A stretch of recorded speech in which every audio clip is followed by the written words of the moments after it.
Welcome back to Sunday Vibes, one and all. As you can tell, we're still not back in a pub because at the moment we're struggling to find one. So if you own or work in a pub in southwest London, please get in contact with me, Chris, or Zach so we can come and shoot in your pub. That would be much appreciated. Zach Jalab, talking of pubs, your head is a bit sore after last night. More the gut. But yeah, we had a few drinks, didn't we? And I'm not feeling too great. And I only had a couple. It feels wasted on me. Shouldn't have happened. I'm a rookie now. Yeah, the tolerance level has gone through the floor. Hamster, how are you?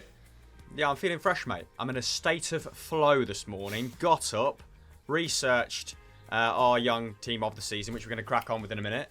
And feeling good. Did kicking off the show with Zach's guts. I'd just say you're lacking match practice, mate. If you're on Football Manager, you'd have one of those orange icons over you. It's pre-season when it comes to drinking. Don't beat yourself up. You're going to be fine come the summer. Yeah, you're going to be absolutely fine. Right, let's crack on with this under-21 team this season. Of course, Football Daily already put out their team of the season. Not that we all necessarily came to an agreement on that, but these things do happen. So we're going to do the under-21 team of the season, and hopefully we'll come to a more resounding agreement over this team. I feel like the goalkeeper, Hamster, is very obvious. Yeah, I really enjoy doing this, and there's just some outstanding young talent, isn't there, across Europe, killing it. We've kept our previous episodes, 2 or 3 episodes, quite Premier League heavy, so we've gone Europe top 5, actually Europe top, 7 with this one. Let's kick things off with the goalkeeper then, and it is a Premier League player, now I've said that, and it is Meslier of Leeds, Ilon Meslier, who has been outstanding this campaign. Of course, he was sort of drafted in, wasn't he, at the tail end of the Championship campaign, and did very, very well. I think he kept 7 clean sheets in 10 games. Obviously, deputising for Kiko Casilla, who was banned, wasn't he?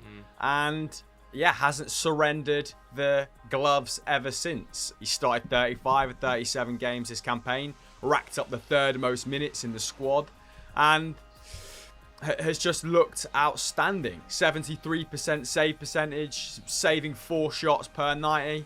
And what's impressive about this guy is that he is facing a fair amount of traffic. Of course, Leeds have captivated the hearts and minds of the neutrals, right? Like, we all love watching them. But sometimes it must be a fucking nightmare being the goalkeeper at Leeds, because people forget that they concede almost 15 shots per 90, which is, I think, the 4th worst record in the division. And a lot of them are high quality. He's had to work really hard this season, and I think he was the first under-21 goalkeeper to keep 8 clean sheets in a Premier League campaign, which I found really interesting. So didn't necessarily have him down as a history maker this campaign, but there it is. And just going from strength to strength.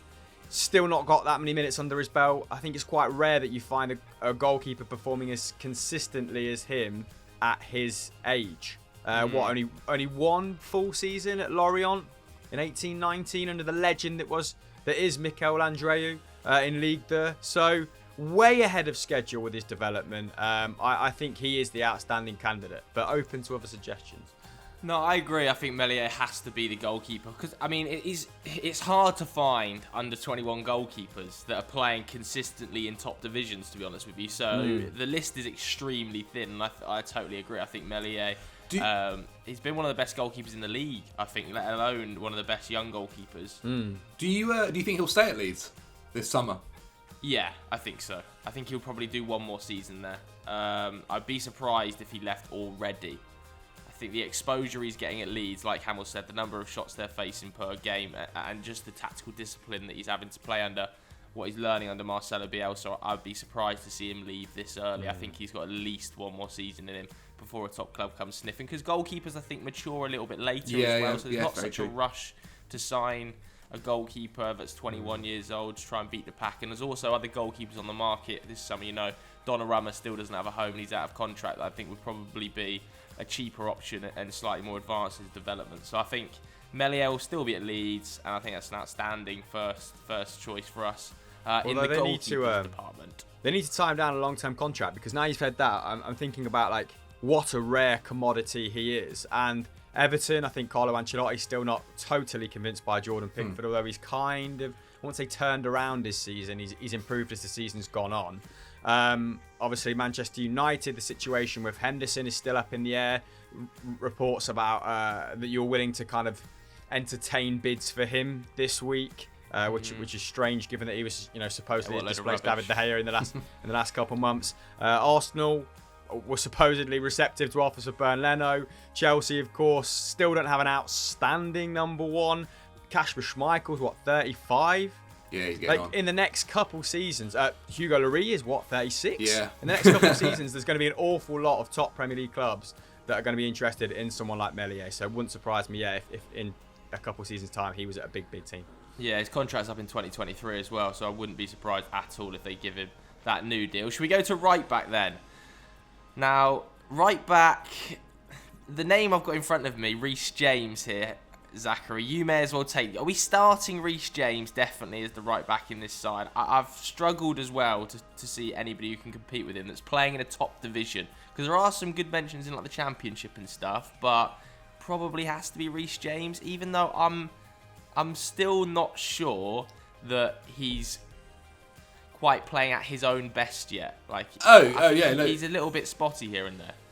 He has moments, but I think this season has definitely, obviously in terms of Chelsea's players, obviously a lot of it has gone to Mason Mount.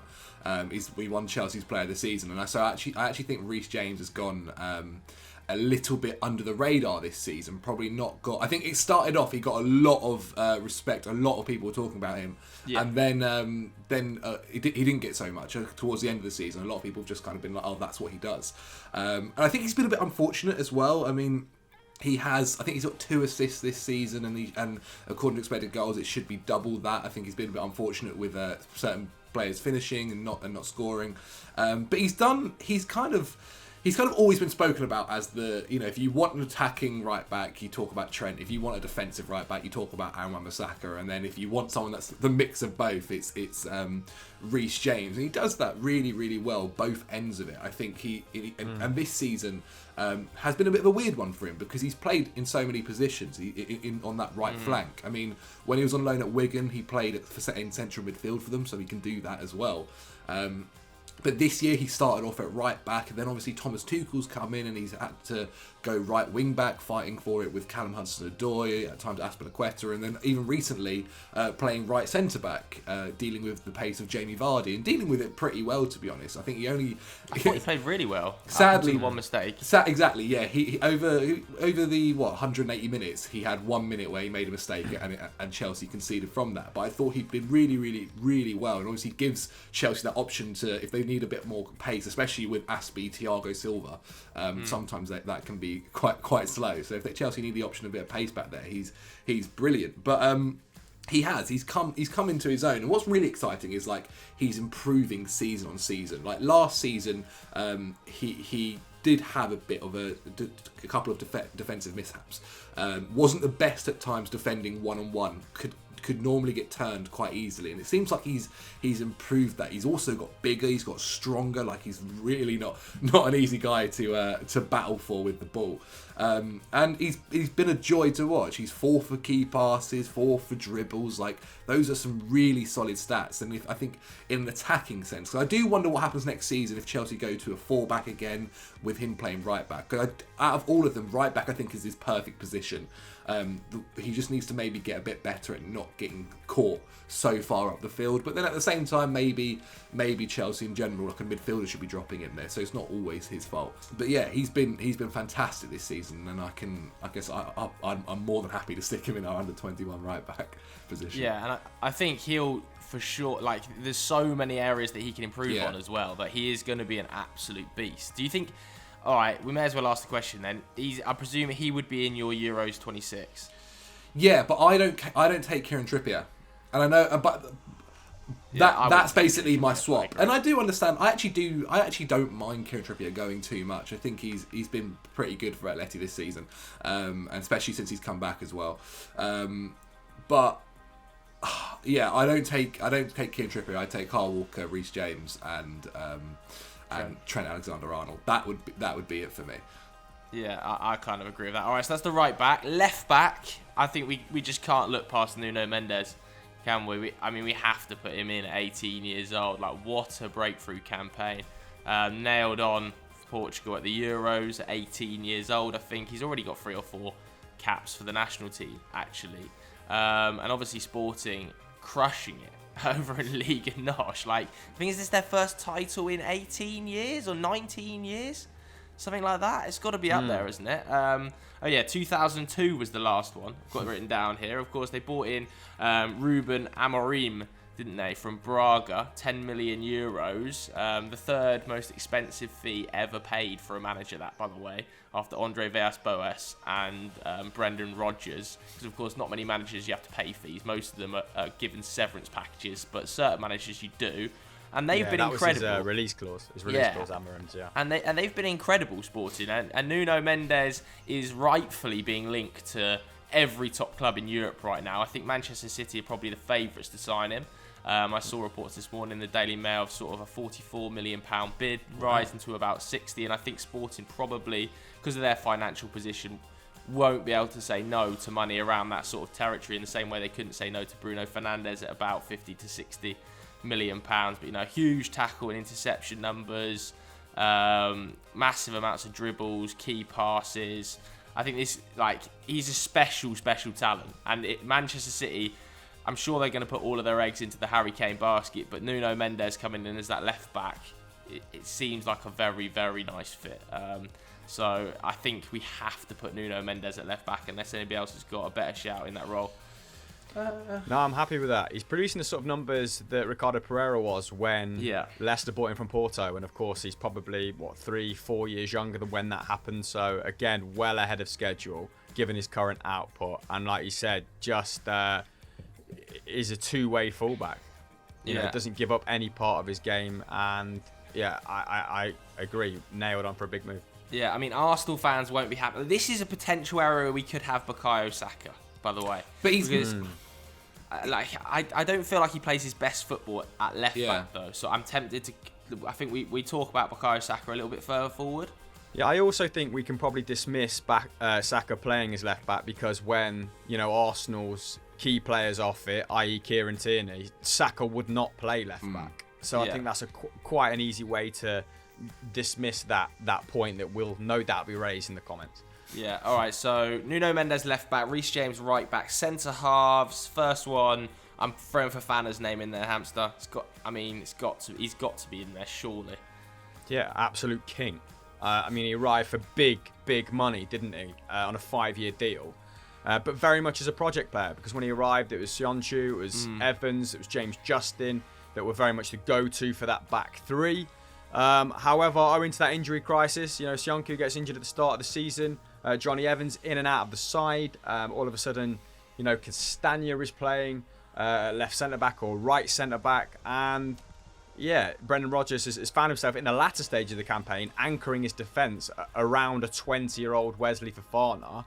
And, aside from a couple of moments which you expect from young defenders, not keeping the line or coming out or not covering the space correctly, like he's been very consistent and even beyond that he's looked excellent. Joint first for clearances, first for blocks, second for interceptions, third for average passes, fifth for tackles at Chelsea, and this is after only 20 appearances with Saint Etienne. He's doubled his total career appearances this campaign by playing 24 times starting 24 times at the very least for Leicester in the Premier League.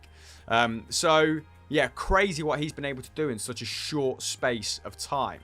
And I think the fact that Brendan Rodgers entrusts him to step in for Johnny Evans when he's injured would suggest that he feels he's the most reliable defender in the Northern Irishman's absence, which is a huge vote of confidence, isn't it? Given how far along he is in his development. He's going to be one hell of a player, man. He's looked like an absolute thoroughbred.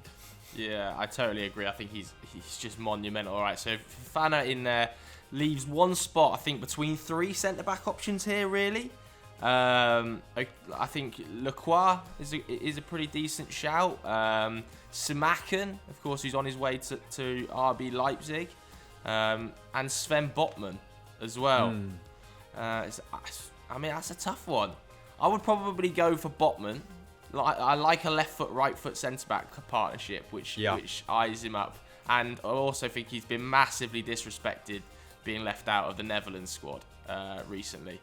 So I would personally go for Sven Botman at 21. Zach, are you happy with that? Or do you want to take Lacroix? Do you want to take Smacken? I think I don't know. I think it depends. We can't do the team based on if they were playing. We've got to do the team on who's had the better season. In my opinion, and I think Lacroix is probably. I think for me, it'd probably be Lacroix.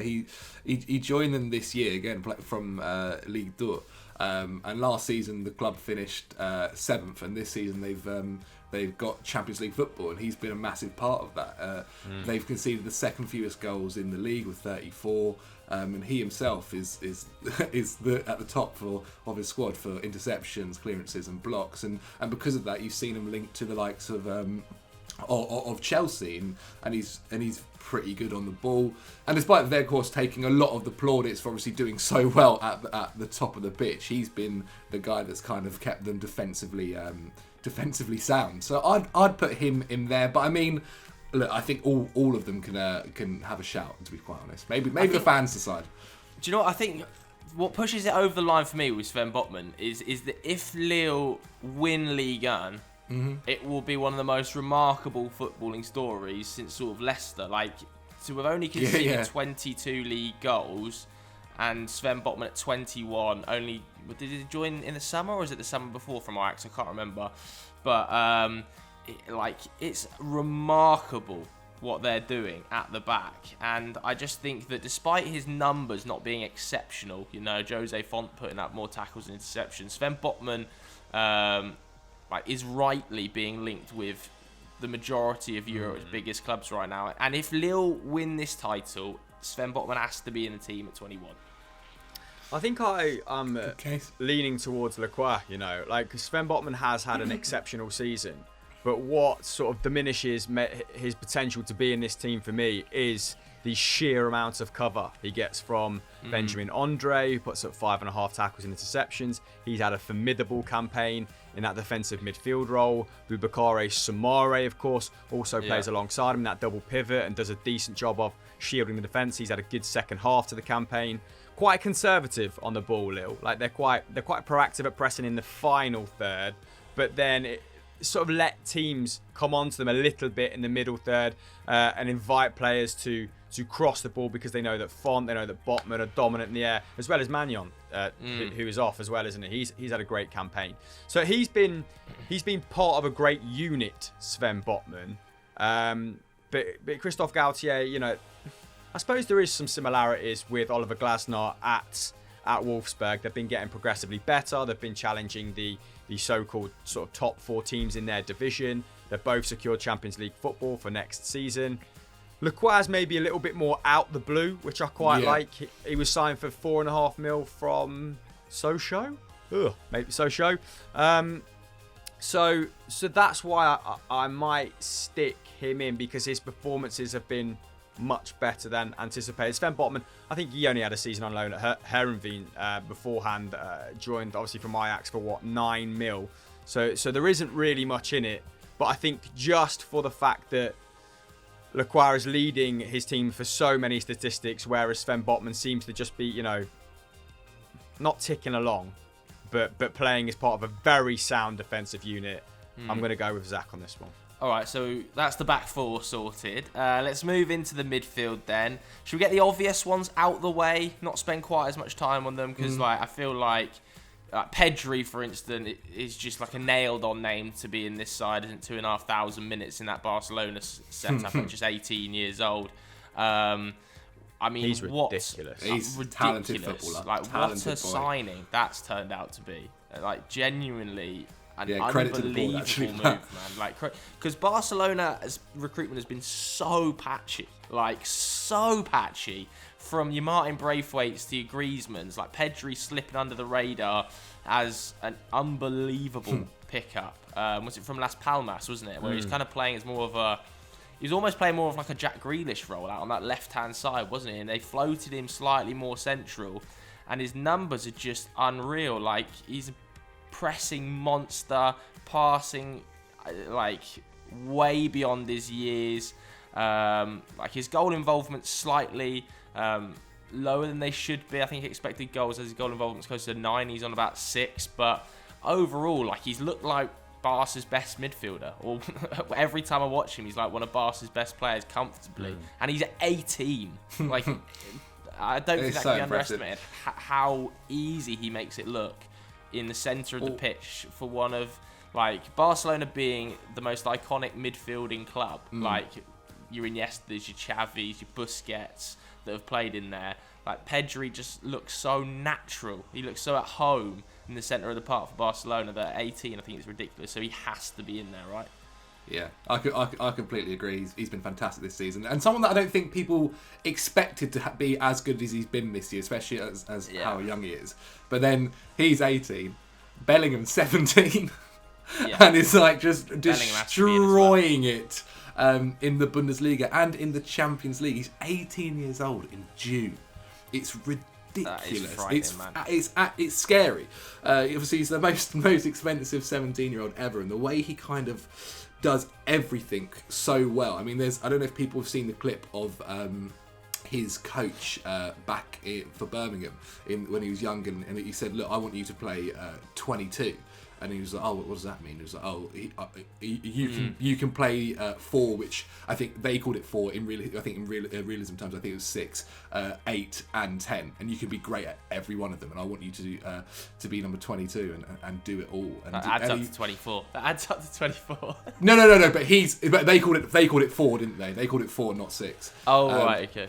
And that's why you can be 22 and do it all, and he really does. Didn't know that. Lovely anecdote. Yeah, it's a really nice clip. So I've seen the same clip. Check it out. And obviously he's played 28 times in the Bundesliga, or got 28 appearances, and only 4 goals and 4 assists. But like, for a 17-year-old, that's ridiculous. And in the Champions League, because I'm not going to sit here and say that I've watched him week in, week out in the Bundesliga, but in the Champions League I have watched him, and he's so impressive. Even against Manchester City, like, if that goal rightly stays, like, it could have been a completely different fixture for them, and obviously in a side that is, that's so filled with talent and young talent all over that pitch, and he's one of the stars for them at such a young age, and his first kind of like campaign in a top division.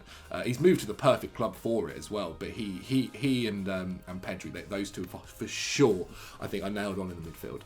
Yeah, I mean, for me, Bellingham has to be on the plane as well. 100%. With England, possibly starting. If Henderson isn't fit, I would probably be starting Bellingham or Phillips alongside Rice over James Ward-Prowse, that is. But what a breakthrough year for Jude Bellingham! Like, he's already $100 million player. Is he? Maybe he's the breakout star, isn't he? Do you think? He's got to be up there, hasn't he? He's got to be up there. A contender, certainly.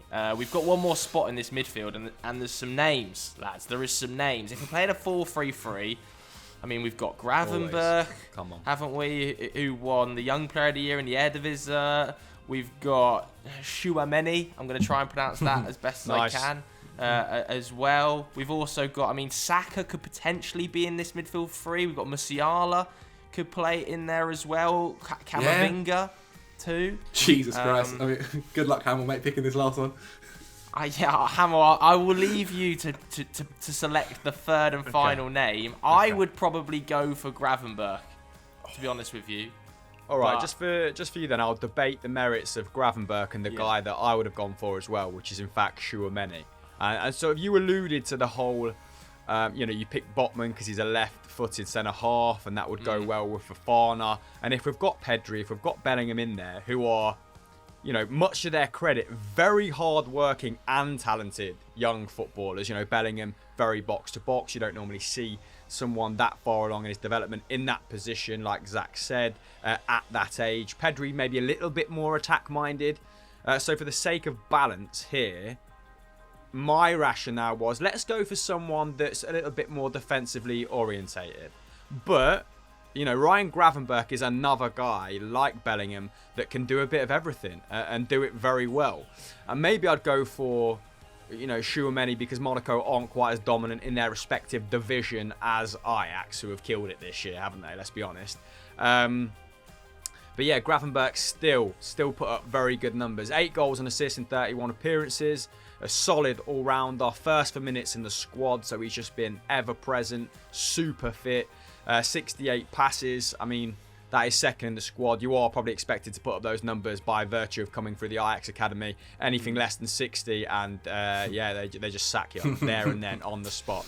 1.5 shots, 1.2 key passes.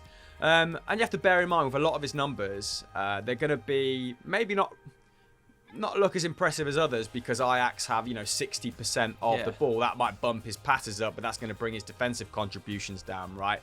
And he's not necessarily in that side to create a lot of chances. He's very good at carrying the ball, very good in the transition. Dusan Tadic is having a hell of a season.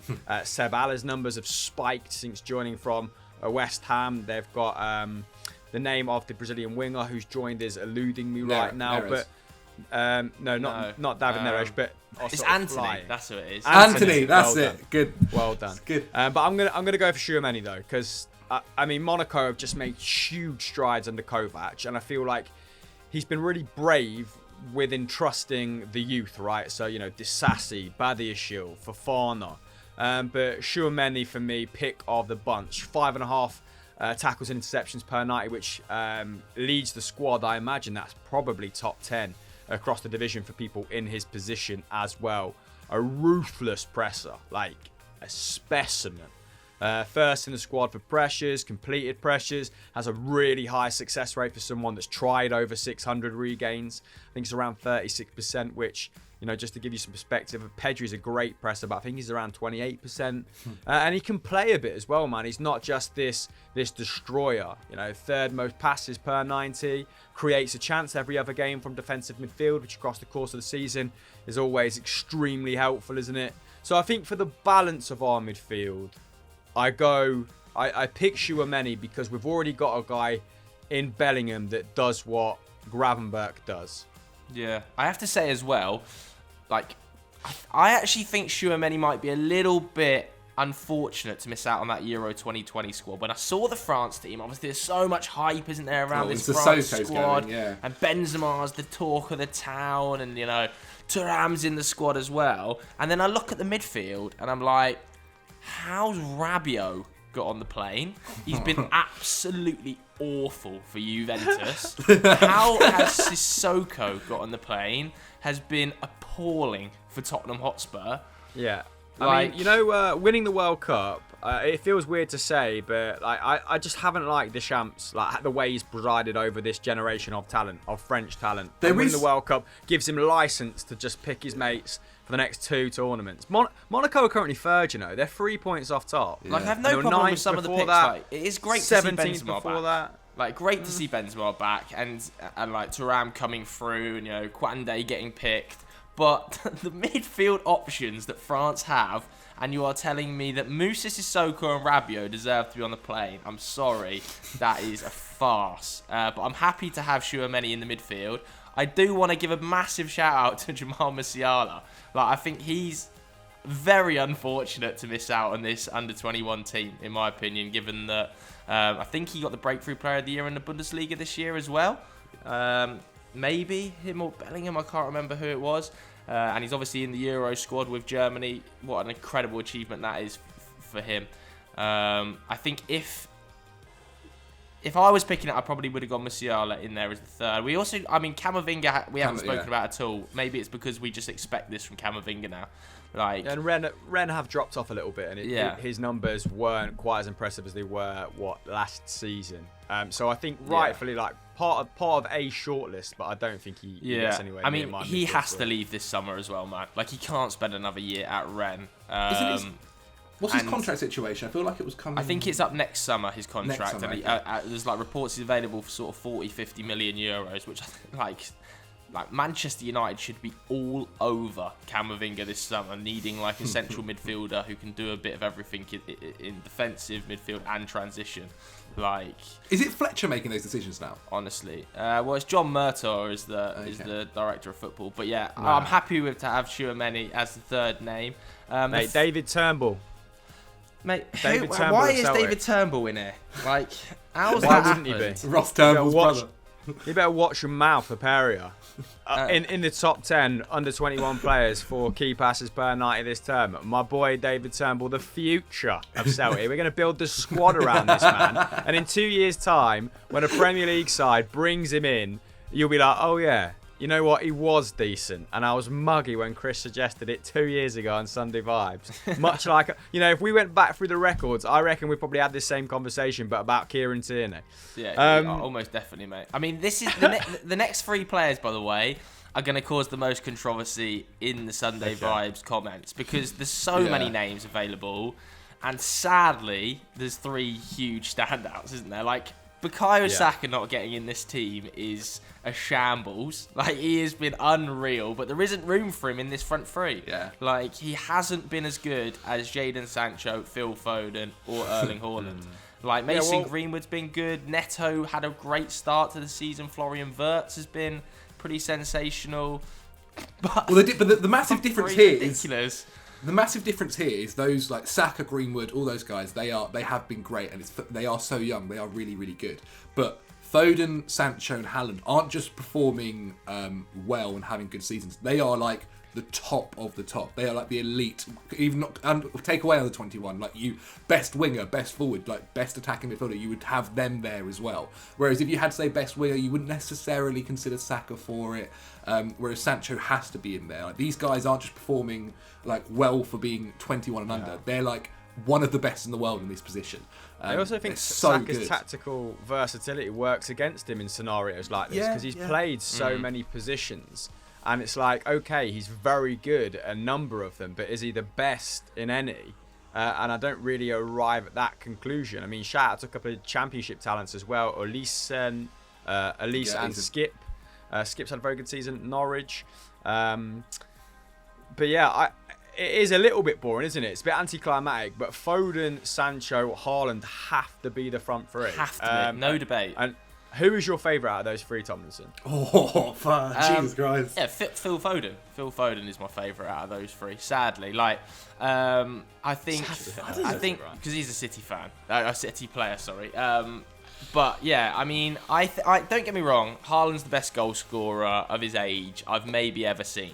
Like, he is an absolute brute. But if you're asking me, like, who I love to watch, and it is Phil Foden. Like, there's something about his technique and talent that I've just not seen before from an English player. I don't really remember the Gaza People generation. compare him to Gaza, yeah. Like, Phil Foden actually... I'm not saying he's anywhere near Messi, and he's not going to be that level player. He won't put up the numbers Messi has, but his movement and that left foot is the closest I've seen from an English player to a Messi style. Like, his close ball control is just outrageous, and he's now starting to back that up with goals and assists. And I think playing on the wing has definitely helped him rather than playing in that 10 space. I think he gets more room out there. He's a little bit freer to do what he wants. I think that's when Phil Foden's at his best. So, well, the goal against Brighton, pretty emblematic of everything you're saying, right? The goal against Brighton, if it was scored on any day other than the day Cavani scored from 45 yards, goes down as like a potential goal of the season candidate. I mean, it's ridiculous, man. It's absolutely ridiculous. So yeah, I love Phil Foden. I think Phil Foden, Mbappe, and Haaland are the three best players in the world. But Jadon Sancho, maybe it's because I don't watch Borussia Dortmund every week, cannot be ignored at this stage, putting up the numbers he has 3 consecutive seasons since the age of 18. He is an absolute freak. Yeah. He's a freak. He's really and like it almost feels like done and dusted that he'll be moving to like United in the summer. But he really is, and this is his first season as well where he had a bit of a long-term injury. He was out for a few months. He obviously didn't play in the Champions League against City, and that's where I guess people might have like noticed him a bit more if he'd obviously played in that bigger stage. But you're right, 26 goal assists in 2018-19, 33 last season in 25 starts. starts and 19 in 24 starts this season. And that's just in the Bundesliga as well. Just in the Bundesliga. Obviously, one is I think it was his first piece of silverware in the DFB Pokal, and he's been. And if you watch the highlights in that game, it's RB Leipzig. Obviously, a good RB Leipzig side under Nagelsmann. They beat him 4-0, and he was one of probably the standout player. He's so good, and just because even him I don't think he probably starts for England, which is crazy to say. But he's so good on that wing. I think if United bring him in, Jesus Christ, next season. Pray United bring him in. The gaping chasm that is our right wing. Pray United bring him in. Now that Cavani has signed the contract, if we don't bring Sancho in, honestly, I'm jumping off my own roof. Seriously, we cannot afford to miss out. He is a player that changes your fortunes immediately. Yeah. He's in the top 5% for every important attacking metric, whether that's progressive passes, progressive carries, touches inside the box. This guy is a statistical freak in the final third. Obviously, he does very little defensive work, but that's where Aaron Wan-Bissaka can complement him emphatically. Yeah. And this guy, I think that there's still a big old gap between you and Manchester City and potentially Chelsea on their day, but he shortens that gap tremendously, doesn't he? And I think he registered double digits for assists this campaign. He was only the second Englishman, or after David Beckham achieved it, the second Englishman to hit double digits for assists in 3 consecutive campaigns. So he's such a rare talent, and it'd be a shame, if we didn't see him get a significant amount of minutes at the Euros, but just insanely well stocked in those positions, aren't we? But we picked an England XI. I don't think I was on that episode about 4 or 5 weeks ago on Sunday Vibes. So if you're interested in that sort of dynamic, then go and check that out. And then obviously, let's not even bother talking about Haaland, obviously the best goal scorer for his age in the world. It's just absolutely ridiculous at this stage, isn't it? And I still believe he will stay at Borussia Dortmund this summer. I think his price tag's too high, and Haaland and his agent know 100%. Mino Raiola knows that if he leaves in the summer of 2022 when the release clause becomes active, the wage is probably 150 grand higher. The agent's fees probably double. The signing on fees probably double. Next summer is the move for Haaland, 100%. I reckon City go for Kane this summer, and then Haaland next summer is a dogfight between Real, Barca, Chelsea, probably United. Well, now they've secured Champions. I think the big one was securing Champions League football. He obviously wants to play in the Champions League, and obviously now Dortmund has secured it. Yeah, he isn't going to be moving anytime soon. I just think he's just got Real Madrid written all over him. I don't know. I think he's grown up watching the Premier League. He's especially I think these age of players, right?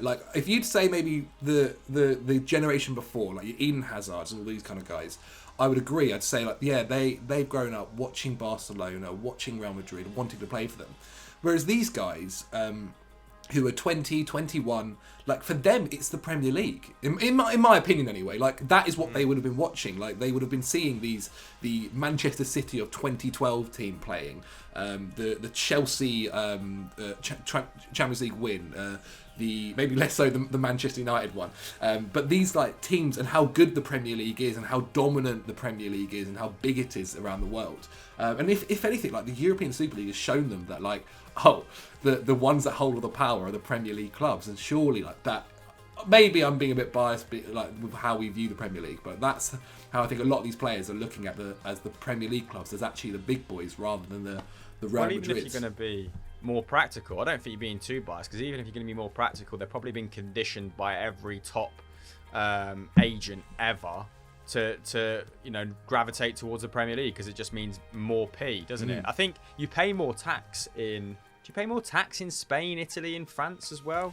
I'm not sure, but Barcelona and Real Madrid are in financial peril at the moment. I just can't see them bullying their way into into the top position to sign these guys in the next couple of years, unless Madrid always find a way, man. Madrid always find a way to pick up one of these players. Yeah, because they've always had good assets to sell, right? They've turned over squad players really well, but they're kind of running out of them to a degree.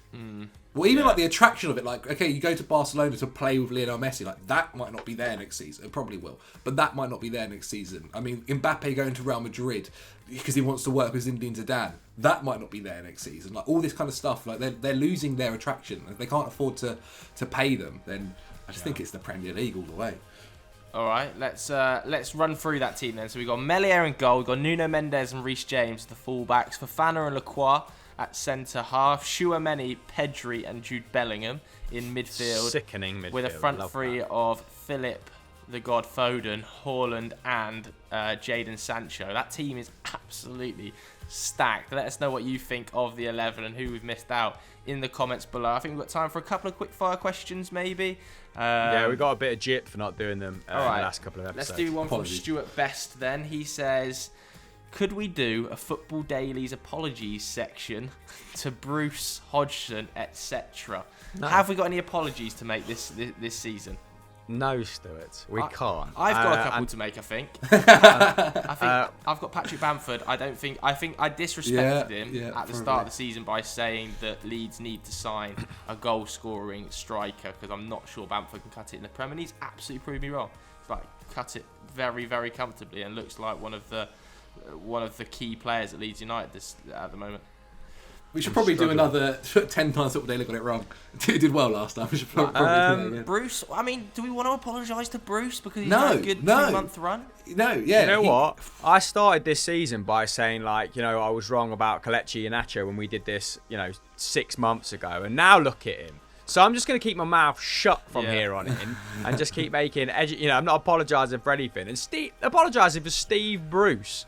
Like, the brand of football that Newcastle have deployed has been abominable. And, short of like Fulham having an awful end to the season, they could quite easily have gone down. And as for I don't know why he's bringing up Hodgson. I feel like we've always been quite reasonable with him. Didn't we give Hodgson our like underrated manager of the season award around Christmas? Time, I'm pretty sure. I literally I put out like a what's it called when you do multiple tweets. A thread.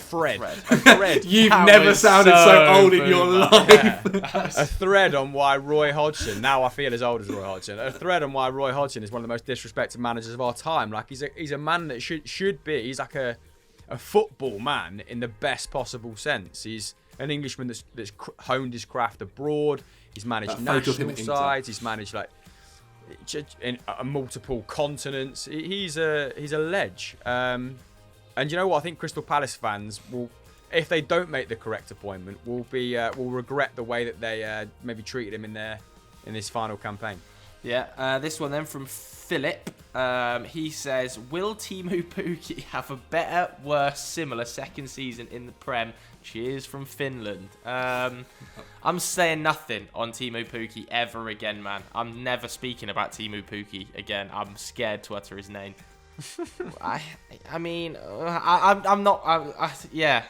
He's going to have an incredible season and score 20 plus goals next year on the promotion for Norwich. He's going to be unreal, I reckon, Teemu Pukki next season. I do think as well, there was quite a few questions I saw in your replies, Hamill. I'm not going to pick up specific names because there was loads. Just wanted to know our thoughts on Harry Kane's future because obviously we did see the scenes last night. Hopefully we can float that clip across right now of Harry Kane. Felt like he was saying goodbye, didn't it? It was a round of applause by himself. He looked a little bit teary-eyed.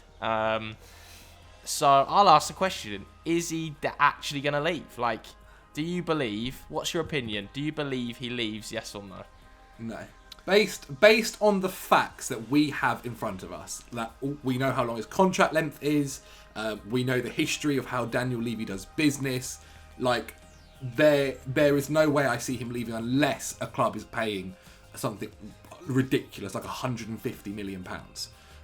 If a club does that, then sure.